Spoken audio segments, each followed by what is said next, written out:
So, before I read the script I just wrote, I'm gonna be honest here, I'm in art school. Everything I wrote just sounds so pretentious, and I'm sorry, but I don't remember how to not write things like this, so I'm sorry, okay? You're just gonna have to deal with it, and you're just gonna have to deal with it, okay? Let's get on with it. T-shirt Banality is a projection mapping piece I made that explores t-shirt designs and pokes fun at the generic Walmart-esque t-shirts that many people wear. The repetition of the designs on 5 different t-shirts was done to represent the lack of authenticity in t-shirts with these designs. The limit of 5 is because I was limited on time and space, but the purpose of the repetition is to ask why people choose to display their bodies in the same way as countless others who have bought a t-shirt with the same design. I specifically chose t-shirts that I wouldn't wear. I do wear graphic t-shirts all the time, but I'm more into buying merch from creators with small fan bases than I am into buying Walmart t-shirts. The piece is more about poking fun at people who pick up t-shirts at generic stores because they think it's cool to represent stuff like that, even though it's the kind of thing people basically expect to see on a t-shirt. Getting into a bit more detail, I chose background colors for the designs that would never actually be the color of a t-shirt with that design, and I manipulated some of the designs.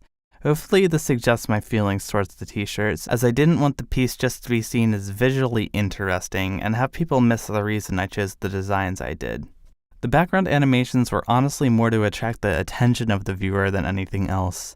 I have a growing interest in augmented reality, and while I couldn't design the entire piece around looking cool, since you're not allowed to do that in art school, I was able to sneak in some interesting animation stuff while still having the piece be fit for art school.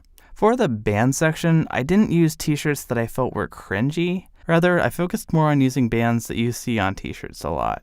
Those are honestly the t-shirts I see mass-produced more than anything else. The part at the end with sports teams may seem a bit more generic than the rest of the video if you aren't super familiar with sports, but there's a story behind them. Every t-shirt design celebrates a team that won a championship, but each of these teams lost the championship in question. Explaining the backstory, t-shirts are created for both teams before a championship, so players from the winning team could put them on immediately after victory. These t-shirt designs were created, but forgotten, despite the mass production of their counterparts. Sports is probably the part of this video that ties in with the message the best.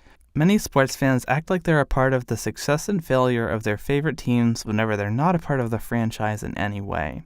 I'm actually a sports fan myself, so I understand the thought process behind this better than some other things in this video, but I will admit it's worth asking myself how the success of these teams and the merchandise I wear from them really matters to my own personal self.